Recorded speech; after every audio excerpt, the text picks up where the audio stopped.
amigos, bienvenidos a Rimble 35. Aquí estamos de nuevo y hoy para intentar compartir con vosotros nueva información en torno al famoso caso Roswell, famoso ovni que supuestamente se estrelló en las tierras de Nuevo México en 1947, concretamente el 2 de julio del 47.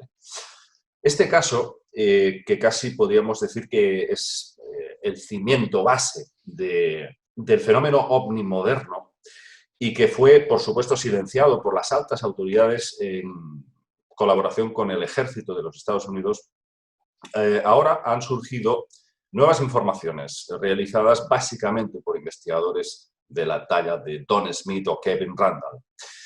Por supuesto, tenemos más de 500 testigos de la caída de ese ovni en 1947. Repito, más de 500 testigos entre civiles y militares. Hoy, para ese fin, para que nos cuente un poco esta nueva información que hemos tenido acceso, nos va a hablar nuestro amigo de Andorra, Artur Oms. Hola Artur, ¿qué tal estás, amigo? Hola David, pues muchísimas gracias por invitarme nuevamente a Rimble 35 y bueno, sobre todo y antes de nada, felicitarte por ese botón de oro y esa magnífica labor que realizas desde tu canal y los muchísimos seguidores que tienen y que tienes y que evidentemente pues también me han enviado muchísimos comentarios de aprecio hacia tu persona y también los saludo desde aquí por este botón de oro que más que merecido. Bueno, muchas gracias de verdad por tu parte este detalle. Bueno, nos traes información nueva, ¿verdad, Artur? Sí. Información fresca, actual, de cosas que se han ido descubriendo, indagando en esos testigos.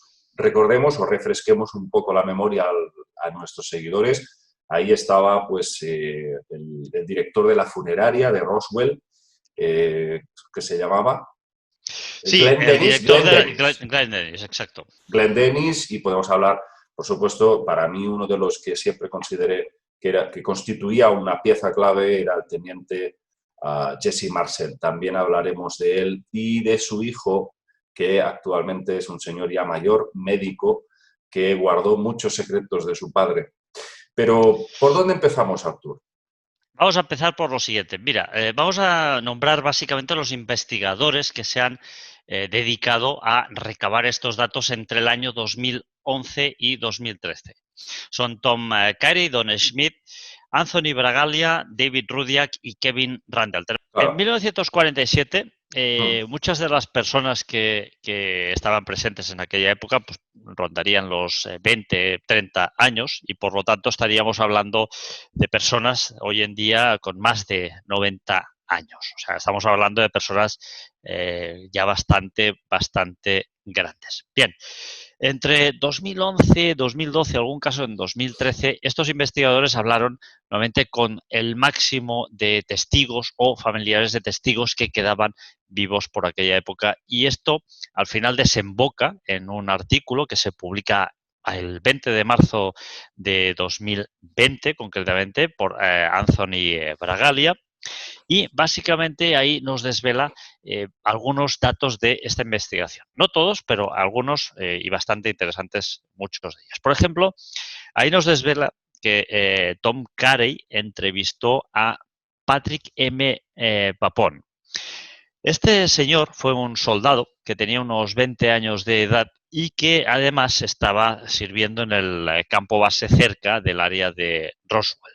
¿Qué es lo que sucede? Pues que cuando ese accidente tiene lugar, llaman a un máximo de soldados y concretamente a este soldado le dicen que vaya con su arma reglamentaria a defender un perímetro de seguridad bastante alejado del epicentro del accidente. ¿Qué nos cuenta? Pues bueno, nos cuenta muchísimas cosas este soldado, Patrick Papón. Nos cuenta que, en primer lugar, no les dieron ningún tipo de información. En segundo lugar, nos cuenta que ahí había un ir y venir de muchísimos camiones militares que no sabían exactamente qué es lo que transportaban. Y además nos cuenta que se peinó la zona con una precisión increíble. Es decir, tenemos que recordar, David, que, por ejemplo, hoy en día, si hay un accidente de avión, se peina la zona, pero al cabo de muchos años podemos ir a esa zona donde ha habido ese accidente de avión y continuaremos encontrando restos. No sucedió lo mismo con el caso de Roswell porque ahí la precisión fue milimétrica. ¿Qué nos cuenta Patrick? Nos cuenta que además él intentó pasar de ese perímetro un poquito hacia adentro para ver qué es lo que sucedía en el interior y un superior le dijo, oye, mira, vuelve a tu lugar porque si no te vas a pudrir unos cuantos años en el calabozo y no vuelvas a incurrir en la penetración hacia esta zona. Esto fue lo que le dijo básicamente. ¿Qué le dijo además? ¿Cuáles eran las órdenes para estos soldados que estaban asegurando ese perímetro? Patrick fue muy claro y explícito a Carey y le dijo, nuestras órdenes eran disparar a matar. Es decir, allí ningún civil podía pasar, se le tenía que advertir y si este civil pasaba, nuestras órdenes eran muy claras, disparar a matar. Pero Artur, ¿cuánto tiempo duró este perímetro restringido? Exactamente, no recuerdo los días, pero me parece que estuvieron ahí una semana prácticamente, si mis datos no son erróneos, ¿eh? O sea que Eso es estamos hablando... bastante tiempo teniendo en cuenta la versión o una de las muchas versiones oficiales que dieron de que era un globo sonda, globo meteorológico. Luego dijeron que se había hecho una prueba experimental con un nuevo prototipo con dummies. Imagínate, un perímetro peinado al milímetro. Ahí Pero hay más datos interesantes respecto a toda esta cuestión, David. adelante. Mira, ¿qué es lo que sucede también? Kevin Randle habla vía telefónica con el sargento Stanley Milling. Este sargento, después de muchas gestiones, pues Kevin lo localiza y habla con él por teléfono y le explica pues, que está haciendo una recabación de datos sobre el incidente de Roswell. Y a partir de ahí, el tono de voz de Stanley Milling cambia y nos dice Kevin que él notó el terror en su voz, es decir, como el miedo. Y al final lo que le dice este este sargento retirado, le dice a Kevin Randle, le dice, mira, aunque recordara todo lo que pasó en ese lugar, haría el máximo posible que en el mismo momento que algún recuerdo me viniera a la memoria, lo borraría automáticamente, porque las instrucciones que recibimos fue que teníamos completamente prohibido hablar de este asunto. Y ahora volvemos un poquito atrás. Si a Papón le dijeron disparar a matar, imagínate la amenaza que infringieron sobre el resto de personas que habían estado ahí en el epicentro de todo este accidente. No solo esto, sino que además Anthony Bragalia consigue hablar con la mujer del cabo Ernest Camrenar, que también era una de las personas que estaba protegiendo todo este perímetro.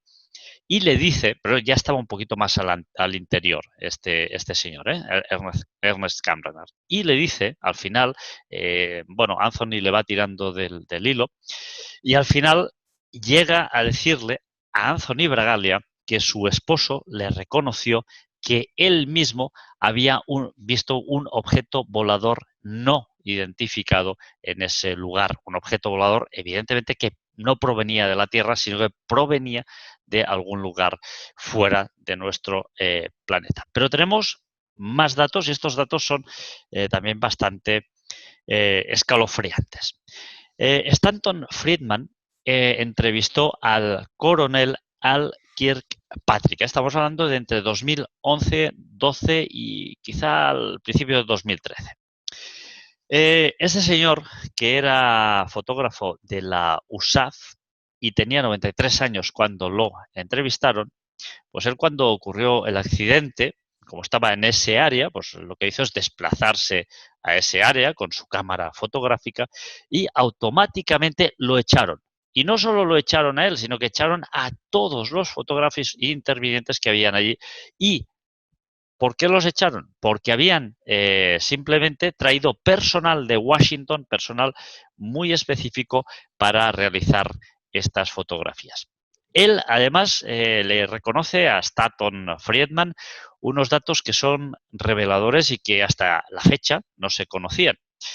Él reconoce que cuando él estaba abandonando esa zona donde él presuntamente tenía que realizar esas fotografías y al final no las hizo, él pudo observar una especie de tiendas de campaña de lona en las cuales él pudo entrever una serie de camillas en las que había tumbados, fallecidos, una serie de pequeños seres que estaban muertos y él afirmó que aquellos seres no eran de este planeta. O sea que ya ves, David, toda la serie de datos que estamos divulgando aquí. Además, él lo reconoció con 93 años. Yo creo que ya con esta edad ya te ves prácticamente a las puertas del Averno y ya de alguna forma empiezas a perder cierto miedo. Todos los miedos, al final todos confiesan.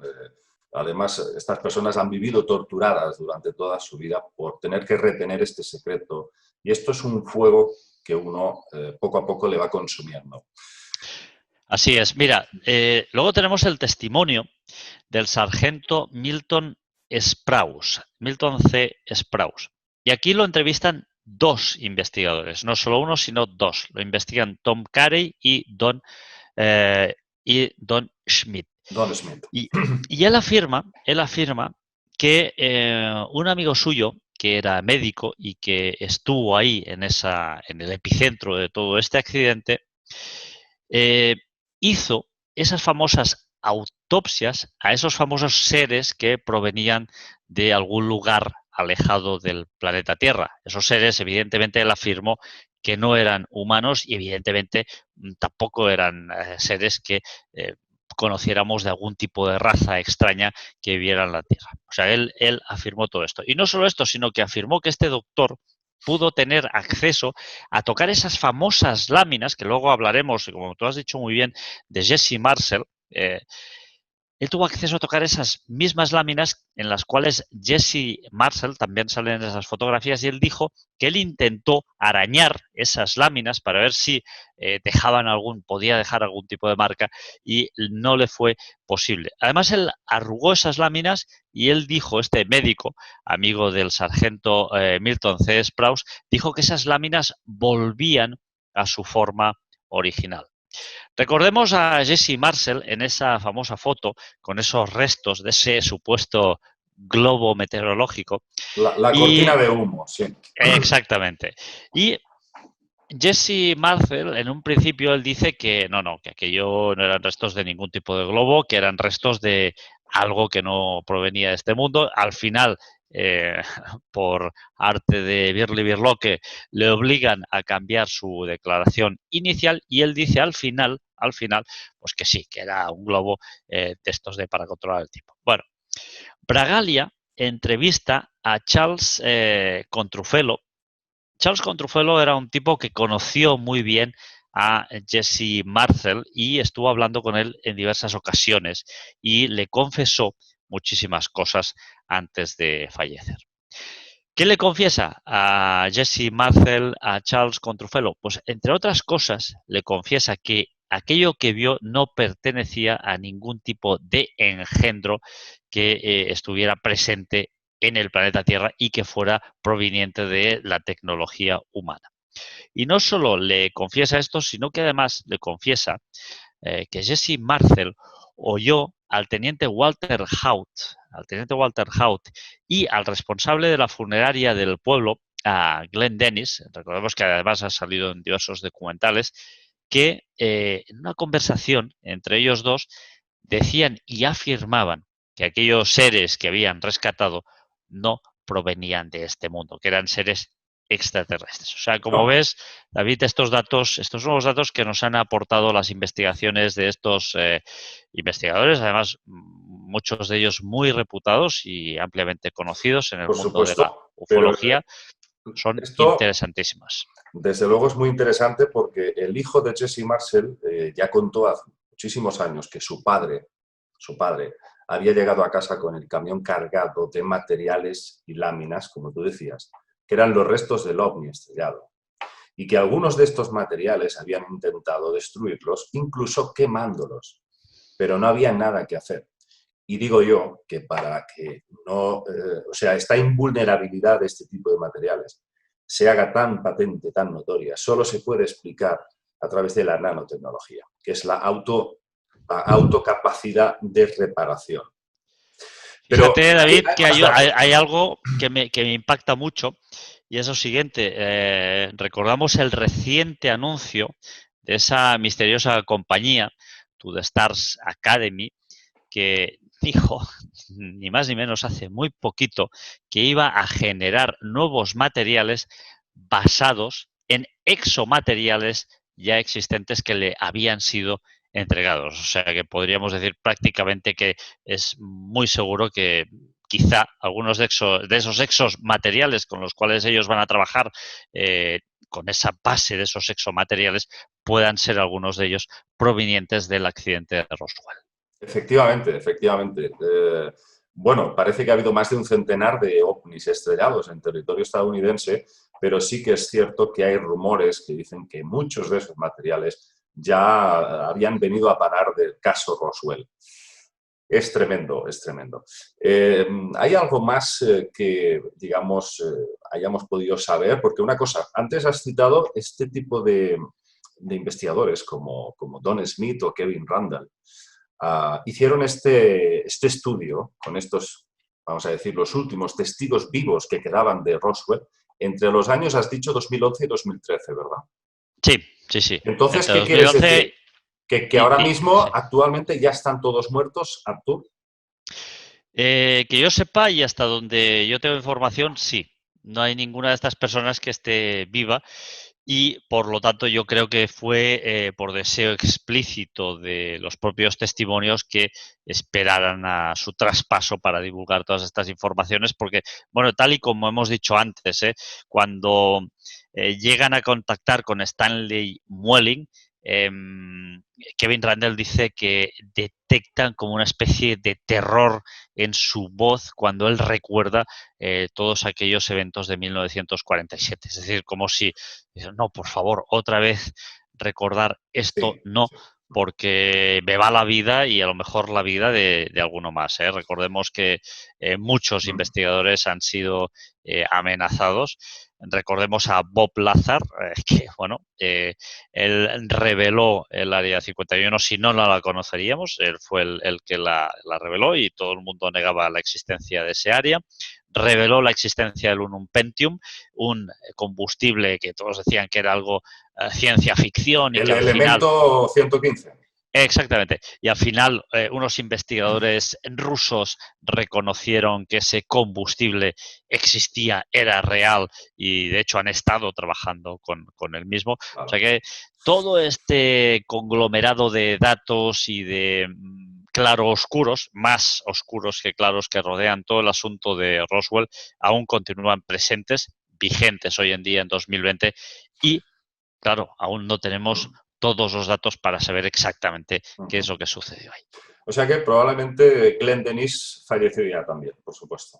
El director de Si, la funeraria, que si este no me equivoco, Glenn Dennis sí falleció ya ya. falleció. Este señor nos contaba que había conocido una enfermera que le había contado, a su vez, que había participado en la autopsia de estos seres y que habían sufrido unas náuseas, unos vómitos terribles debido a la peste enorme que segregaban estas entidades. Y quedó muy traumatizada esa chica. Y me parece que después perdió la pista, no supo realmente qué fue de ella, ¿no?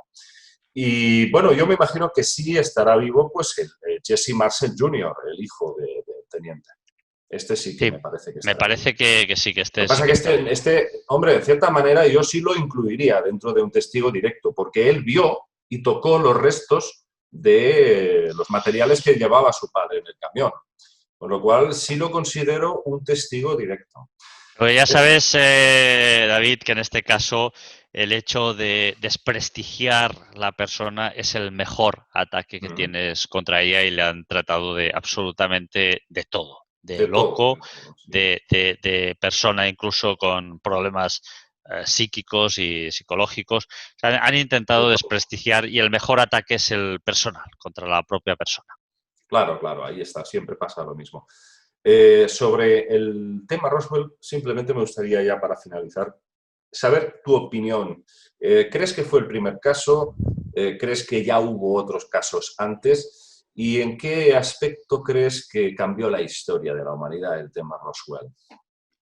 Si fue el primer caso, no lo sabemos. Como mínimo sí que sabemos que fue el primer caso mediatizado y evidentemente porque hubo muchos testigos ahí en la zona y entonces pues esto hizo que la prensa acudiera de una forma bastante pronta y presta al lugar de los hechos. Gracias a Walter Haut, ¿eh?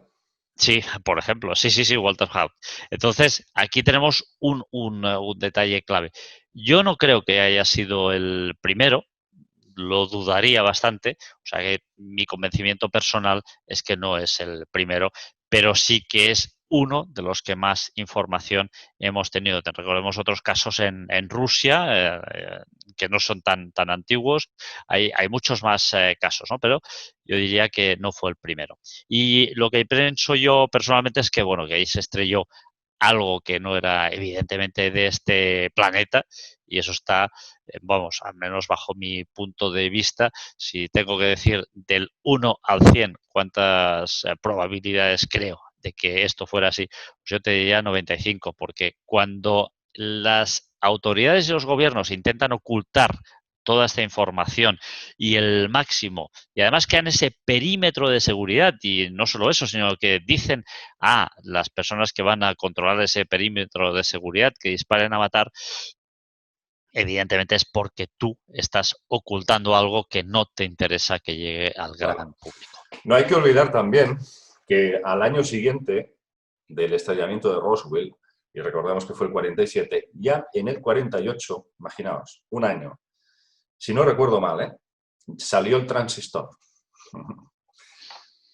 Y de ahí podríamos hablar de muchos grandes avances del siglo XX, tecnológicos, que parece que tendrían algo que ver con todo lo que consiguieron de tecnología y desarrollaron, o sea, consiguieron clonar, que eso sería la tecnología inversa. De eso seguiremos hablando en próximos vídeos y contaremos, por supuesto, contigo, Artur. Muchas gracias, amigo. Gracias a ti, David, y un abrazo muy fuerte. Y a vosotros os emplazamos para siguientes trabajos. Espero que os haya gustado, amigos. Un abrazo para todos. Chao.